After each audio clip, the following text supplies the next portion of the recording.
Hi everybody, I'm Skip Elsheimer. Welcome to the AV Geeks Lunchtime Streaming Show. I was just looking at this. This is what came in a can of film. Don't let this happen to your film. Scratches, wears, digs, rubs, finger marks, oil, water. The end. This film is ready for use. It's vacuumated. Why we vacuumate all films without cost to you. We are proud of our films. Each subject has been selected by a competent editorial board, produced by experts, and printed on the best quality raw stock. Vacuumate prolongs print life. And it goes on more. This is something that Cornet offered, and this is going on a film that I'm scanning. I'll never get that right. Scanning behind me. So I'm not at the archive, but I'm in our basement of our house, and I'm scanning while we're doing the show. So that's what we do. Did I say that I'm Skip Elsheimer and we watch old 16mm films? Because that's what I am and what we do. Thanks for joining us. It's President's Day. I'm not going to show any films about presidents because I'm not really up on what the president is doing right now. Specifically, no person should be given that much power in the United States because we're a democracy.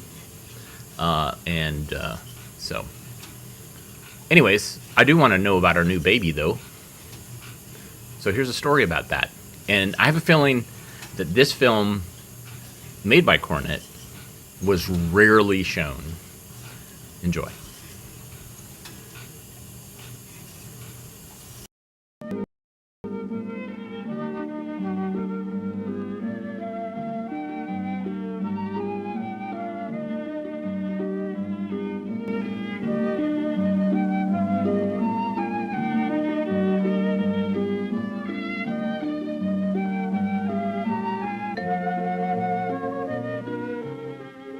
Jane and her grandmother are patiently waiting.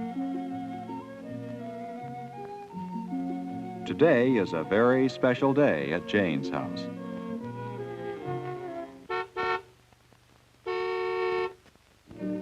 Her parents are bringing her new baby brother home from the hospital. Jane has been waiting for him for such a long time.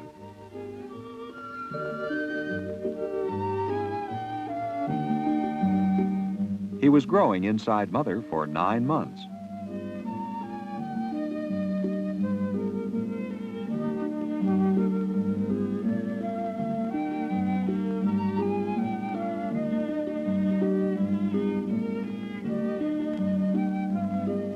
Everyone is so happy.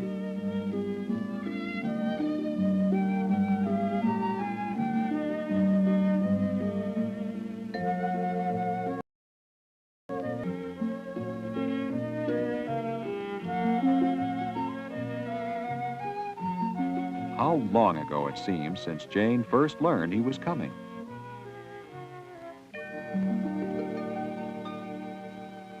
Nearly 7 months ago, Jane was at the doctor's office, talking to the doctor. Mother found out from the doctor's tests that she was going to have a baby. She was pregnant. Was growing inside her mother. Later, at home, Mother and Father explained many things. Mother had a book that helped Jane understand how the baby got started. First, there was a tiny cell, an egg cell. An egg cell looks something like this when you look at it through a microscope, but it's hardly as big as a dot. An egg is not ready to start growing into a baby until there's another cell, even smaller. This is a sperm cell, and it comes from Father's body. Millions of sperm cells come into my body. When just one of these sperm cells enters the egg cell is fertilized. Now it's called an egg. This egg is the beginning of the new baby. Then the egg begins to grow by dividing. The one cell divides into 2 cells. The 2 cells divide into 4 cells. They keep dividing. Soon there are many cells, and the egg keeps growing in the part of mother's body called the uterus. The egg is now called an embryo. At 4 weeks, the embryo is about the size of the eraser on this pencil. Already the cells are becoming different from each other. They will be brain cells and heart cells and other kinds of cells. The uterus, or womb, where the embryo grows, is always warm. It's filled with a fluid that protects the new baby inside its mother. There is also something in the uterus called the placenta. The placenta takes food and oxygen from the mother's blood.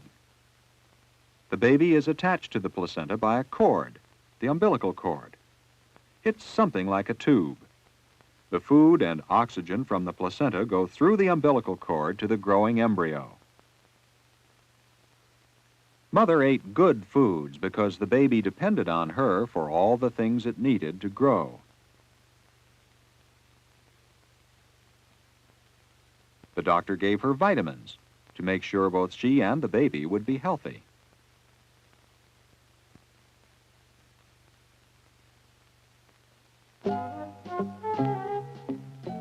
And Mother got plenty of fresh air and exercise.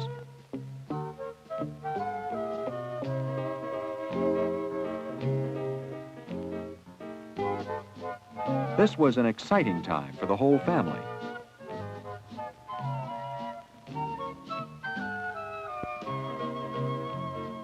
During those first months, the embryo was still very small. When an embryo is about 2 months old, it begins to look like a baby, even though it's just an inch long.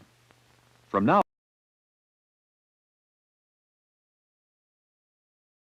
the fetus looks like this in the uterus.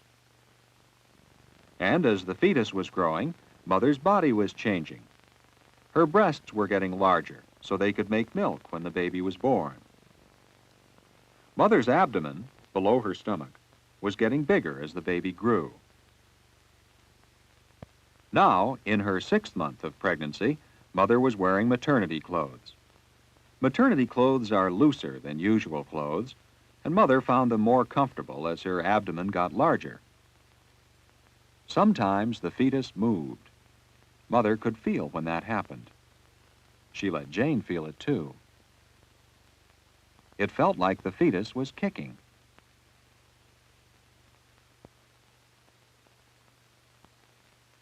At the end of 6 months, the fetus had hair, eyebrows, eyelashes, and tiny nails. It looked very much as it would look when it was born. Even though the baby wasn't expected for a few months, the family wanted to be sure everything was ready for it. A car bed, clothes, a baby carriage that used to be Jane's when she was a baby, and a place to keep diapers and other special things. Around the 8th month, Mother got the clothes ready that she would need in the hospital. Sometimes mothers have their babies at home, but most babies are born in hospitals where there are doctors and nurses who know just what to do. And so the 8th month passed while the fetus grew inside Mother. Then, early one morning, Mother told Jane the baby was ready to be born. It was time for her to go to the hospital. She knew because she was having labor pains. Father had brought Grandmother to take care of Jane. Labor pains are a kind of cramps caused by the uterus as it moves a baby out of a mother. Soon, Jane would know whether the new baby was a boy or a girl. The next morning, Grandmother and Jane read about how babies are born. The baby leaves the uterus, passes through a tube called the vagina, and comes out of the mother. The doctor helps the baby get born. So Jane knew how everything would happen at the hospital. And then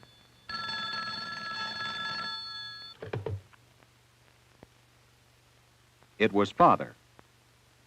Jane had a new baby brother, and Mother was fine. And now the new baby is home. They named him Jeffrey, but Jane's going to call him Jeff. There are many exciting things to do for the baby. Mother is still tired from the birth, so they all help. Before he was born, he got the food and everything else he needed inside Mother. Now, someone has to feed him. Sometimes Mother feeds him milk from a bottle, sometimes from her breasts. Someone has to change him and love him.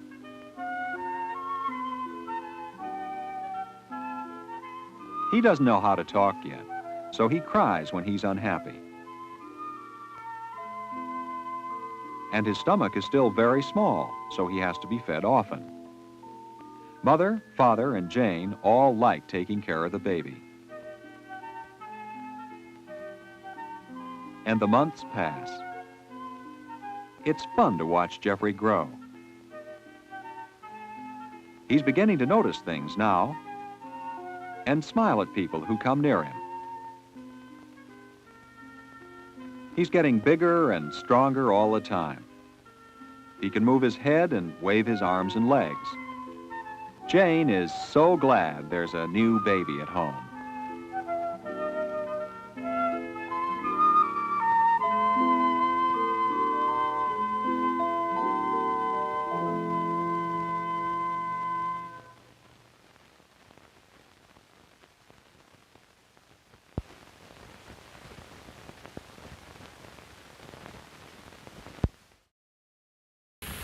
All right, no name shaming in the comments.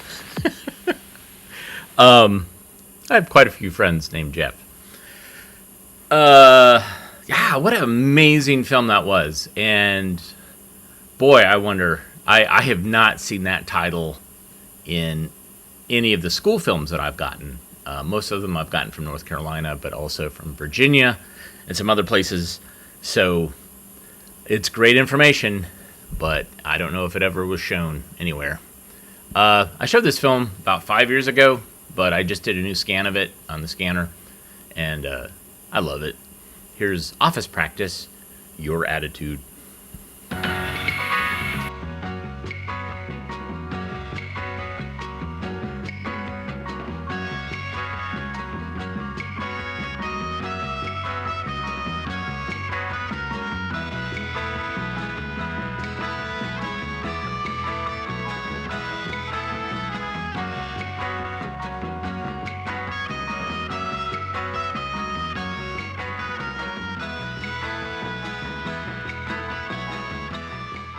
Going to work.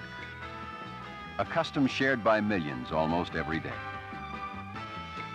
Some enjoy it, some don't.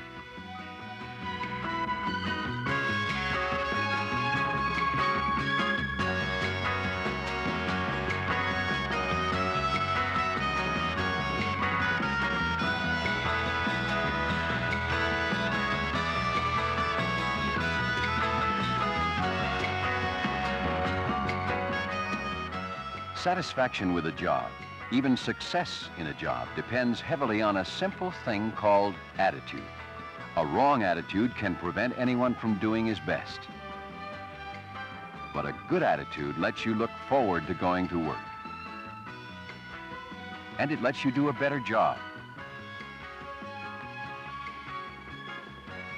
Joan Monroe, a bright young secretary, is a good example. She realizes that her attitude toward herself will influence impressions she makes on others.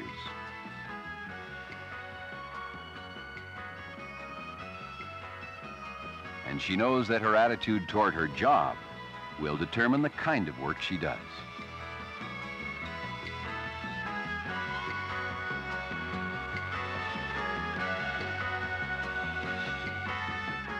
Joan has the right attitude. She'll go far in her career and in life. Oh, good morning. Thank you. Good morning. I'll see you at lunch, Fiona. Okay. Like everyone, Joan's attitude shows. The way she feels about herself and others is reflected in her smile, in the way she dresses, in her posture. Careful grooming is a courtesy to others. It shows that you care enough about other people to try to make a good impression of them. Well, good morning, Joan. Oh, good morning, Mr. Kramer. I'm glad you're here early this morning. We've got a big day, you know. I know. And while your attitude is in your own mind, it's difficult to hide.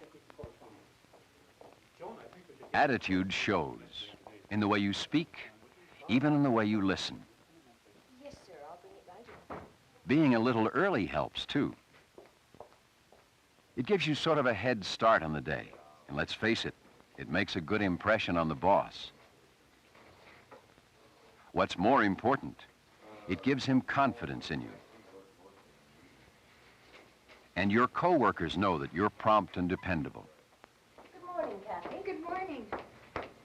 Kathy Johnson, a girl who has been with the firm for a short time, still has some things to learn. When she first came to work, she was usually late. She seemed totally unorganized. Good morning, Kathy. Good But her attitude was good. She wanted to become more effective in her job. She began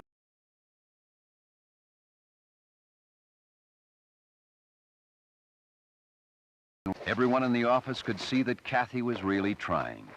Her attitude was clear, and people seemed glad to help her solve her problems. As a result, Kathy was given more to do. Her responsibilities were increased. Her job is scheduling and billing, a very important part of the agency's business.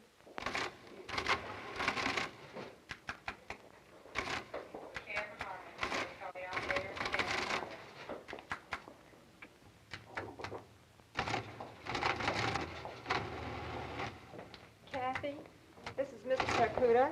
He's brought our new machine. Oh, How are great. you? Nice to see you. I knew you'd be pleased. He'll show you how it's used.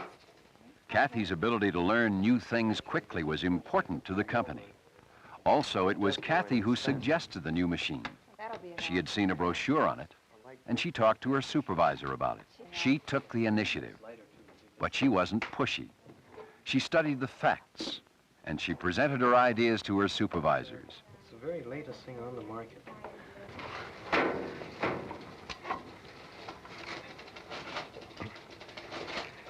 I turned it on. Good mechanisms, Can you yeah. show me how to divide? Now, what is this for? Do you know yet? That's your calculator. Okay. Oh, I just love that. Begin, and it clears. Because of Kathy's attitude, they listened to her and accepted her suggestions. Items like that, too. And then divide. We enjoyed meeting with you last week. Joan is the secretary for Mr. Kramer, a key executive with the I company. feel that we can meet upon a satisfying and mutual agreement. Their attitude towards each other is vitally important to their relationship That we can and the success of the company. If she resented his authority, if he didn't respect her secretarial skills, they would fail. Joan's attitude is that she wants to please Mr. Kramer. To do this, she tries to show him that she is dependable, efficient, always loyal. Fine. I'll have these letters for you just after lunch. Thank you. Oh, I almost forgot. I've revised this report, and I'll need to have it retyped. I must get it into nice mail. I'll have it for you, Mr. Kramer. Thank you.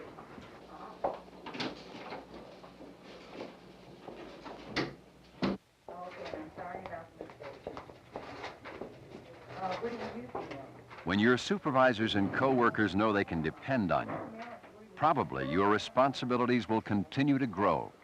Okay. You're welcome.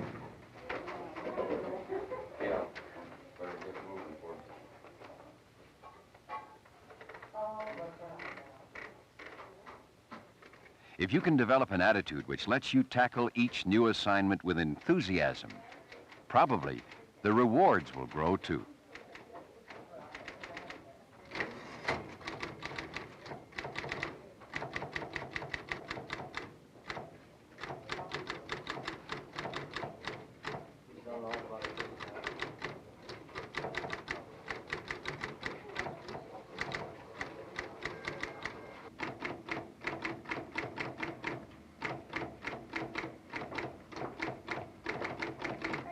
still at it? Yes, this report has to go out in tonight's mail. Will you be late? Just a little. Well, see you tomorrow. Okay, goodbye. At times, increased responsibilities mean more pressure, even longer hours. This can mean that you have to make adjustments in your plans. But a consistent positive attitude lets you meet all challenges with confidence. Your attitude always shows. It shows in your grooming, in the way you dress, in your posture. See you at lunch, Leona. Okay. It shows in the way you speak. Well, good morning, Joan. Good morning, Mr. Kramer. Kathy, this is Mr. Takuda. He's brought our new... Your attitude shows in the way you listen, by the questions you ask. And it shows in the way you use your own initiative.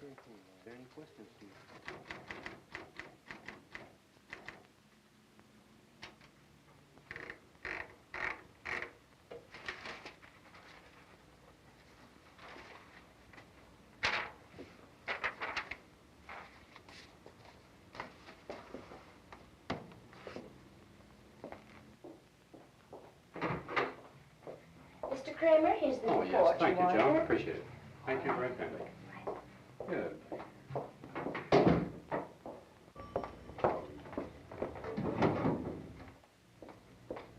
Attitude is a personal thing.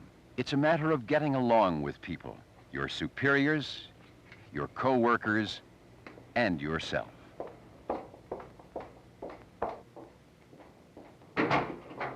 Will there be anything else, Mr. Kramer? No, that'll be all for today, Joan. And I'll get this to the mailroom on my way out. Good. Good night. Good night, and thanks. Good night.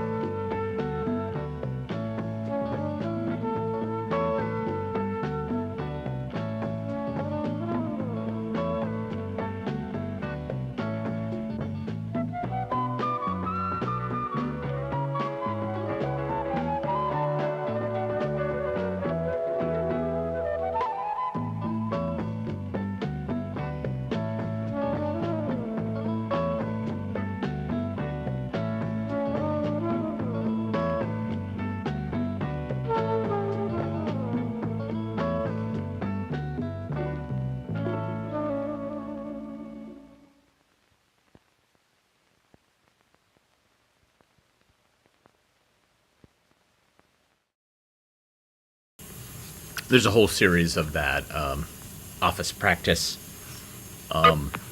which I very much like. And I apologize, I'm not sure why OBS is occasionally like stopping. I've turned off everything on my computer so that we don't get these pauses, these hiccups. But who knows? Who knows what's happening? Let's learn to use some money. So these are all films that they're all from Cornet, and they all are part of. And what I'm scanning back there is some Cornet stuff because we have 9,000 cans of Cornet film, and we are just a little bit more than halfway through scanning everything, and so recommitted to scanning. And so that's what's happening behind us. And then I try to show you what I scanned over a couple of days later. So unfortunately, we can't do live scanning and broadcasting with this scanner. But the quality of this scanner is so much better that it's kind of worth it to wait. That's what I think. Anyways, let's learn how to use money. Enjoy.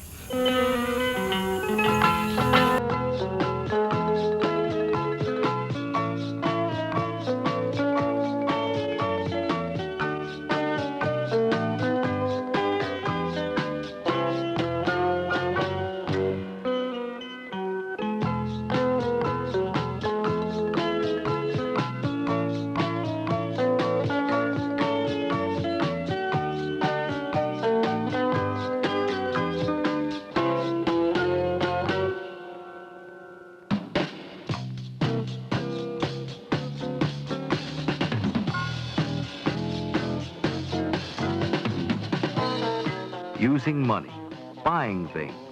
It's something everybody does. We all use money in different ways.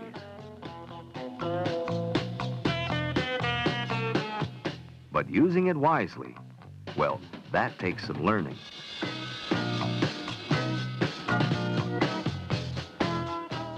Not many people get more money than they can use, so it's important to get the most for our money. Let's see if we can learn how. Joe earns his money by mowing lawns. Judy earns money too.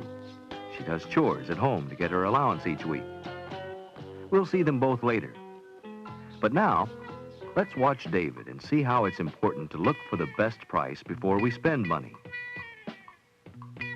He gets $5 in a birthday card from his aunt, and he knows just what to do with it. His favorite album is pretty old and scratchy, and David wants to replace it. His sister Kathy knows a record shop that might be having a sale. She wants to check. No, David thinks it's too far away. Besides, they probably won't have the album he wants.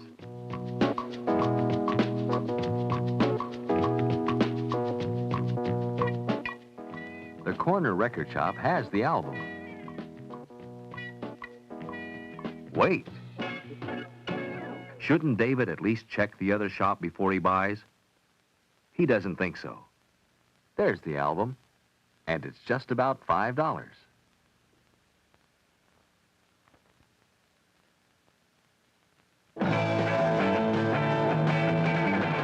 Well, David bought his album, and he was happy with it. But the next week, Kathy found a record sale at the shop that she mentioned to David. All these albums at half price. And here's the one David bought last week, only $2.49.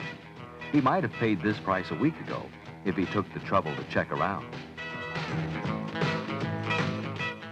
Kathy has enough to get the album she wants, and she still has a $50 left to spend, or save. Which do you think she'll do? David's been enjoying his album for a week, but he doesn't have any money left. Who has used money more wisely, Kathy or David? Would you have spent your money right away like he did, or shopped around for a sale like Kathy? She was patient, and so is Judy. And Judy knows how to get what she wants for the money she has. She's been putting aside part of the allowance she earns each week. And after a month, she's saved $2.50. Judy wants to buy her brother Paul a birthday present. And with this week's allowance, she has $4.50. But she'll need $1.50 to buy things for school. That still leaves $3 to spend.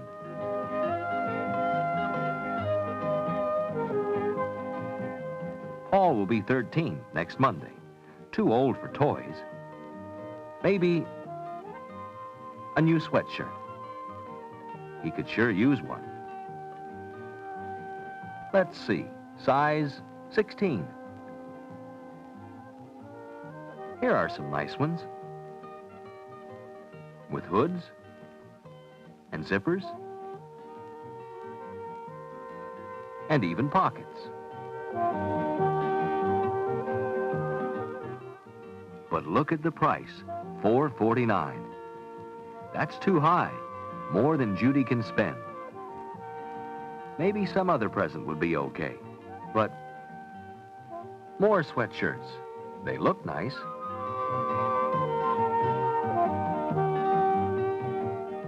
Well, they don't have zip fronts or pockets, but they're good and heavy, and they're only $2.98. She'd like to buy a fancier sweatshirt, but Judy doesn't have a choice. She knows the price she can afford, not $4.49, but $2.98. But Judy still has a choice of colors. Blue, red, or gold. Paul likes gold. Gold it is.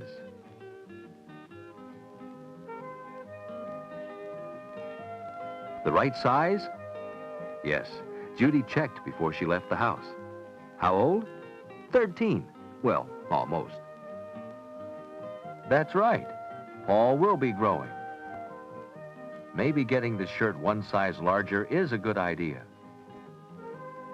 If it's a little big now, Paul will grow into it. Is Judy learning anything about using money? Would you buy the sweatshirt a size too large? Judy's thinking.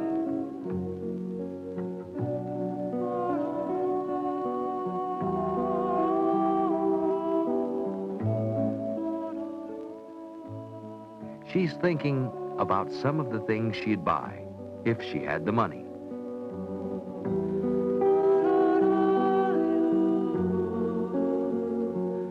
But after paying for Paul's present, there's no money left. So many things to buy. But it takes money to pay for them. If Judy really wants something, she'll have to keep saving. Like Joe.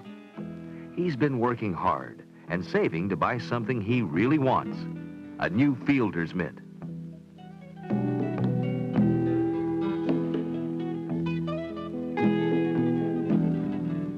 He finally has enough. The mitt costs about $10. Joe had enough money to buy a cheaper mitt when summer started, but he wanted a really good one, the sports action mitt like his friend Terry has. Terry thinks it's great, and he really knows sports. Joe tried it out, and he agreed. The sports action mitt was for him. It was worth saving for.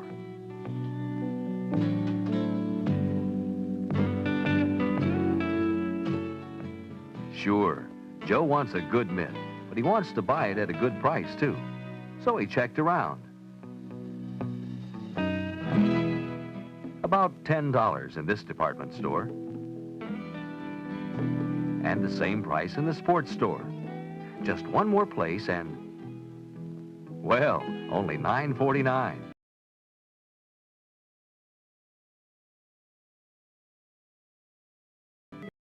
It'll just take a minute to get the box.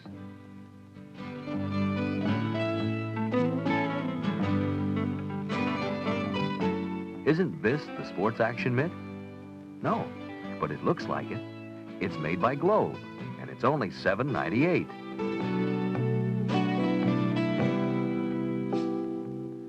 Both are 100% rawhide.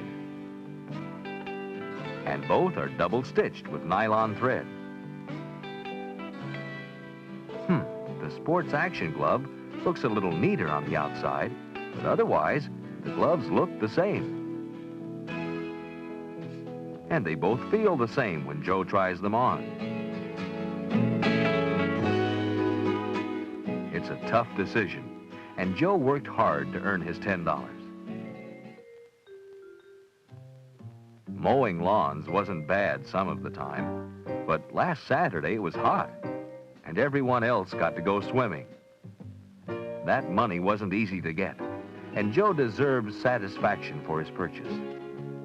Still, Terry has the sports action glove, and he's some ball player. But is it just his mitt that makes Terry so good? No, it's Terry. He plays a lot. He practices. The Globe mitt seems fine. Maybe the rawhide isn't quite as good as in the sports action glove, but it's still good. And buying the $7.98 mitt will leave enough money to buy a new ball, too. What do you think Joe should do? Would he use his money wisely to buy the Globe mitt and the ball? Remember, what we do with our money depends on how much we have and what we want for it. Saving money can help us get enough. Can you remember what we've learned about spending more than we should? And about ways of getting exactly what we want? There are other things to think about when we buy things. We all use money, but using it wisely, well, that takes some learning. Next time you want to buy something, maybe you'll think of Judy and Joe and David and how they used money.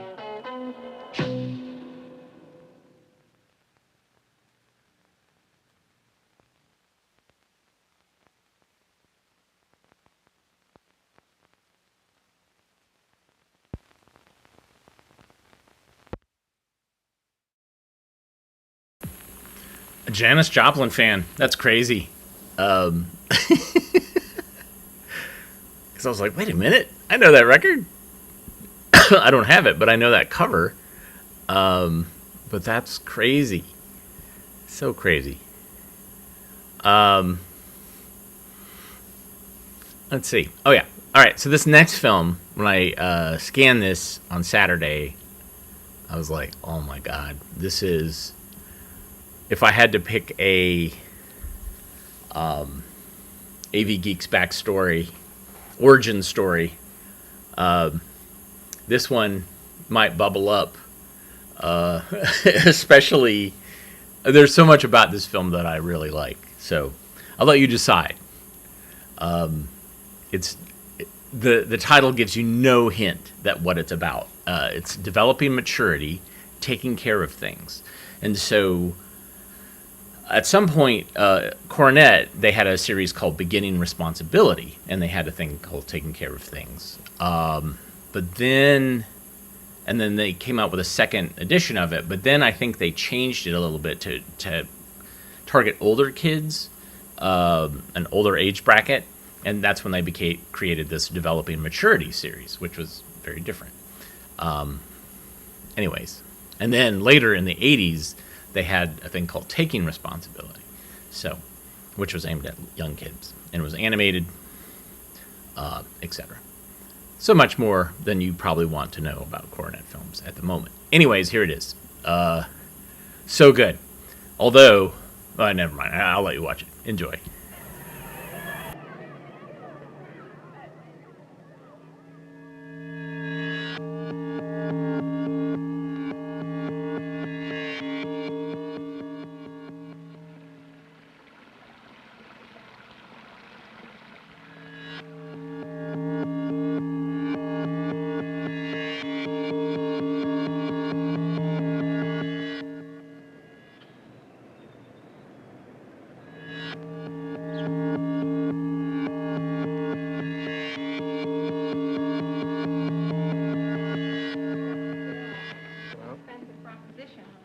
You'll be happy with this one. Absolutely. That is beautiful. Here you go. Sure. Glad I was able to get you this. I wonder what it would be like to operate that projector.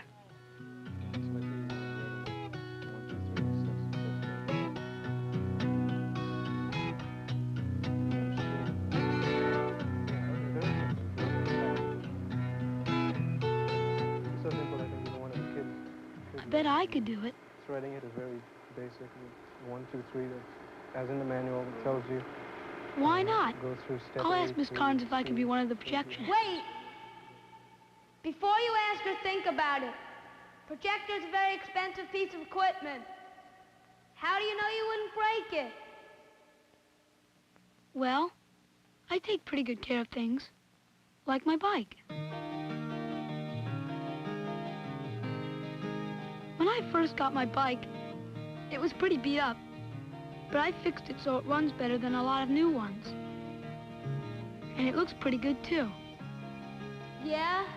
What about your clothes? Well, I guess I'm a little careless sometimes. I should have put on old ones. But at least the grease can be washed off. At least I hope it can. Most of the time, though, I think I take pretty good care of my clothes. At least now I do. I used to get into fights all the time and tear my clothes or lose my hat or my gloves. Then I'd have to do without them until they could be fixed or till my folks got enough money to buy new ones. But I haven't torn anything or lost anything for a long time now. I've been taking pretty good care of my school things, too. My notebook is always neat and organized. I don't throw it on the ground or get it dirty. And my desk, I don't carve on it or mark it or anything. And I clean it up now and then. I guess I take care of things pretty well. Fine. You've made some progress. You take care of your things, but what about things that belong to someone else? Someone else? Let's see. You mean like when you borrow things from someone? Lots of times kids take things that don't even belong to them. without even asking. Maybe they're in a hurry, or they just don't think. Sometimes kids take things they don't even need and keep them or break them just to see what they can get away with.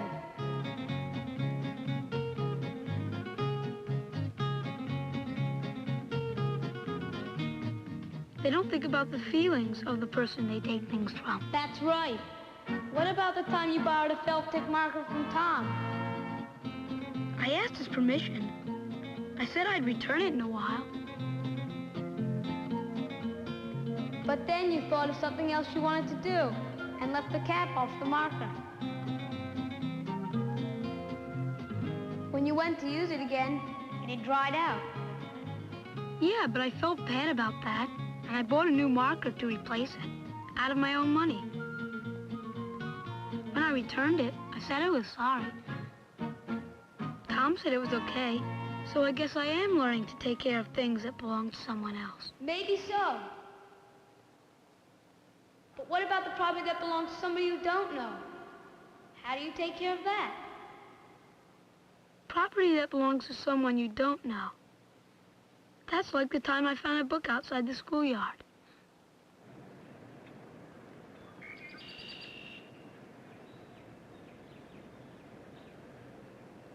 I knew it belonged to someone, but I didn't know who. I looked to see if anyone's name was inside, but no luck. For a moment, you thought what it would be like just to kick it or play catch with it, just for fun.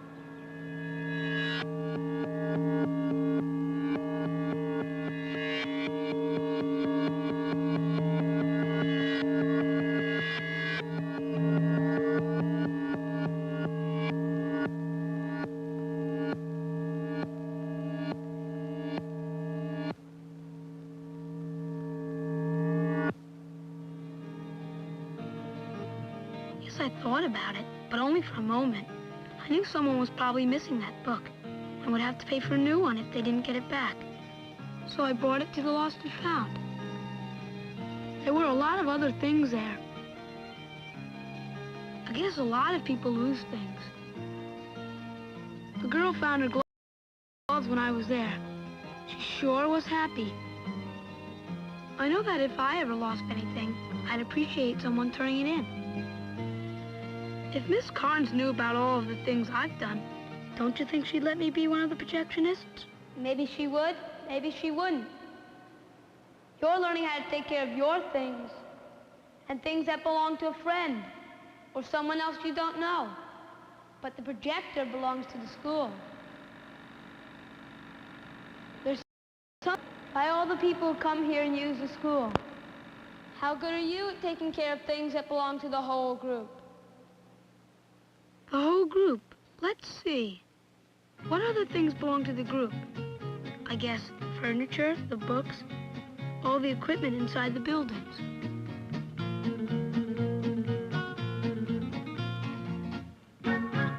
I'd guess you'd have to include the building itself, even the brick in the windows, and all the things around the building.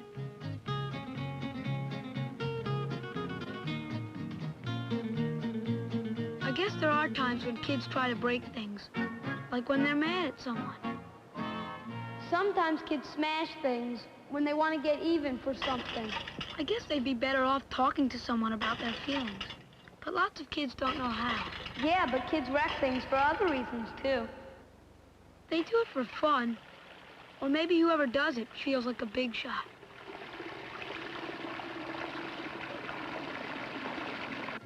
But then it's not so funny when there's water all over the floor and someone needs to use the washroom. Or when someone has to sit next to a broken window on a cold day. Or to someone who'd like to use a swing when it's broken.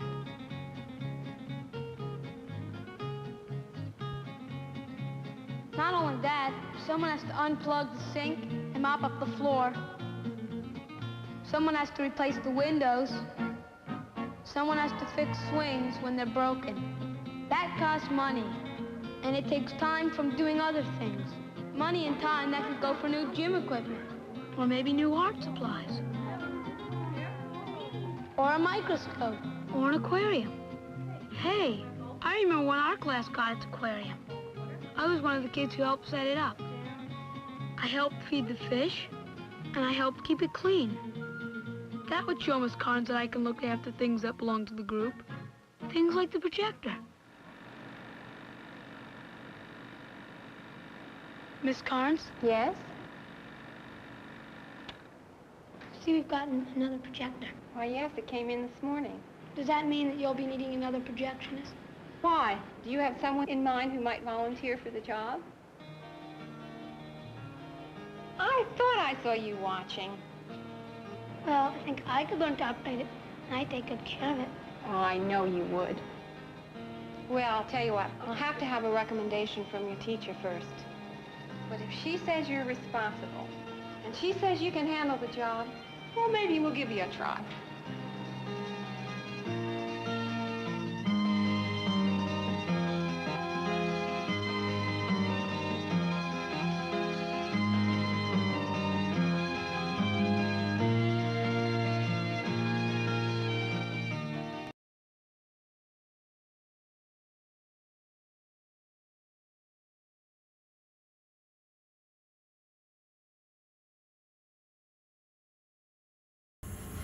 What do you think about that?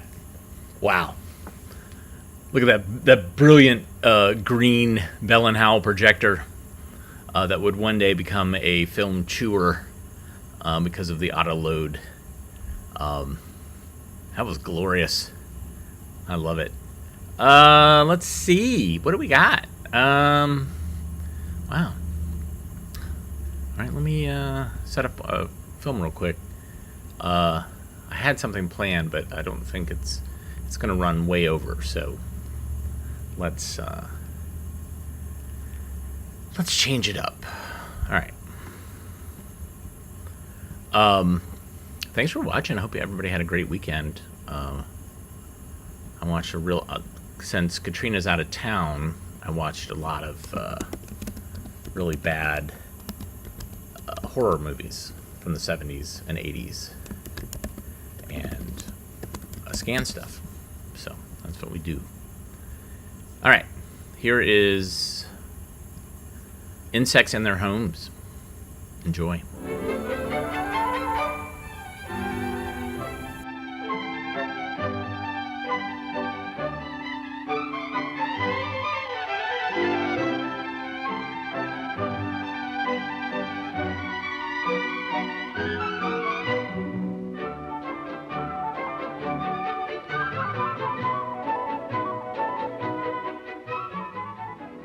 Look at what these girls have found. A cocoon. Do you know what a cocoon is? It feels soft and silky. It's the home of an insect.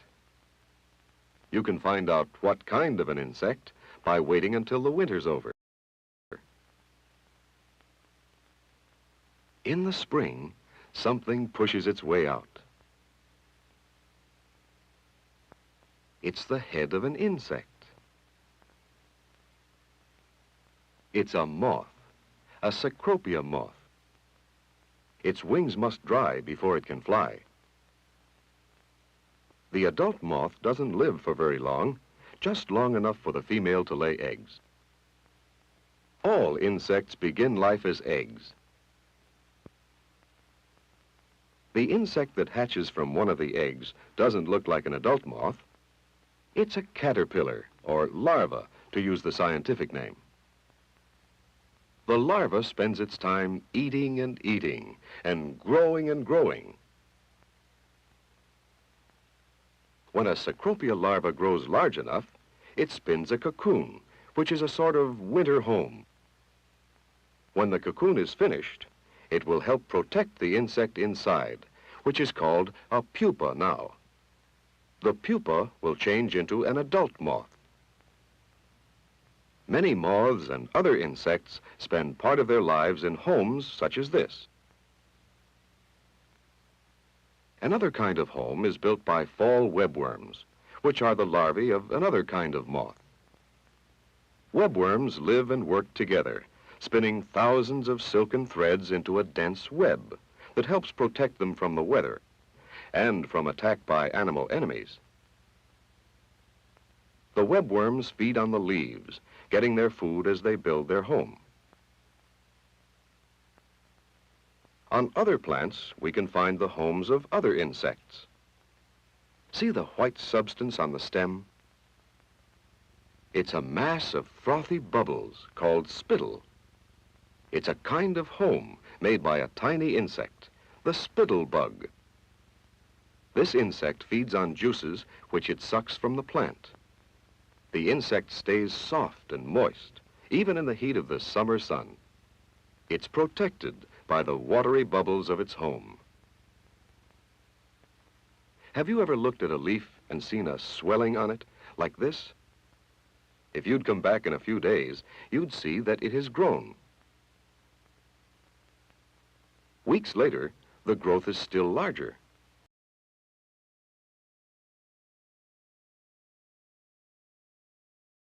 See the wasp, a gall wasp. It gets its name from the home it lives in, which is called a gall. Here's a gall formed by a gall fly. There are many kinds of galls. They give protection to various kinds of insects, but cause great damage to living plants. Dead plants also provide homes for insects. Looking carefully at a fallen tree, we can find tunnels dug out by one kind of beetle. This is the larva of a horned beetle. The larva cannot care for itself. It depends on chewed-up bits of wood, fed to it by the adult beetles. As horned beetles chew out tunnels in the log, they use the wood for food and the tunnels for places to hide from enemies. So plants, even dead ones, provide useful homes for many kinds of insects. There are also many insects that live in the ground. You've probably seen ants going in and out of holes in the ground. Each hole is the entrance to a long tunnel, which leads to many other tunnels and chambers in which the ants live. Ants work together in taking care of their home. These ants are looking after cocoons, which contain young ants developing into adults. Ants also share the work of clearing the tunnels and bringing food into the home for all the ants to eat. Other insects that live in the ground are these cicadas. Young cicadas feed on juices sucked from the roots of plants. After several years, a cicada digs a tunnel to the top of the soil. Here, it builds a shelter out of mud. The mud home protects the young insect until it is ready to become an adult. Then it climbs up a tree or other plant, emerging as a full-grown cicada. This pit in the sand is the home of another insect, an antlion larva. Notice that the antlion has a flat, shovel-like head. It uses its head to scoop out a home in the loose sand. When the pit is completed, the antlion backs its way until it is completely hidden.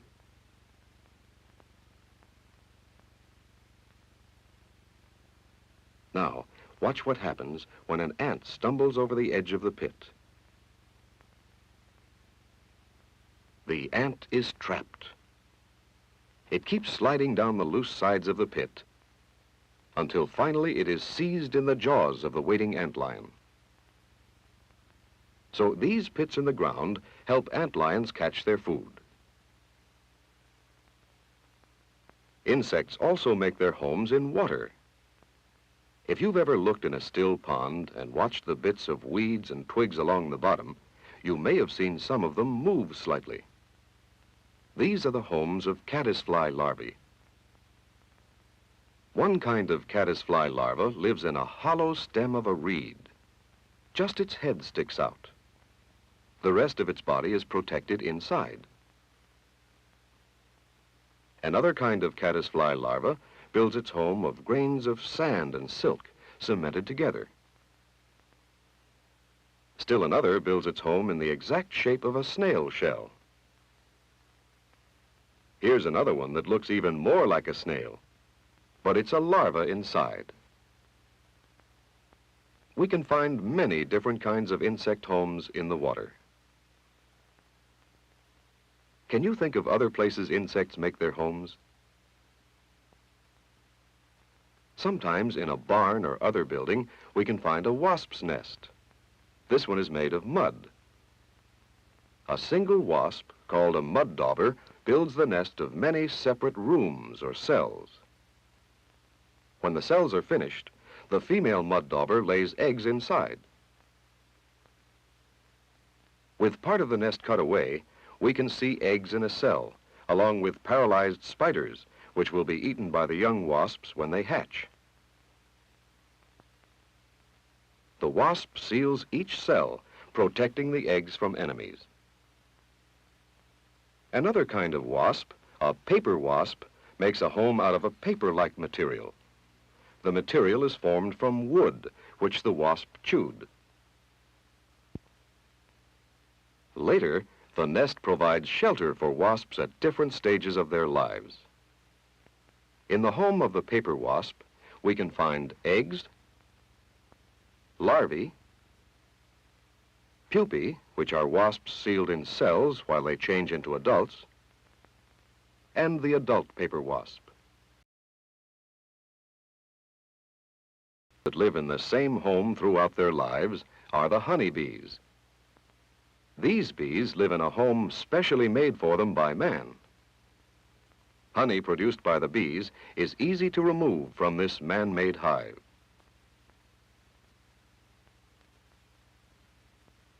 Insects we see can be found in many kinds of homes, in many different places. Let's remember that all of these homes help protect the insects at various times of their lives as they carry on the activities needed to live and grow.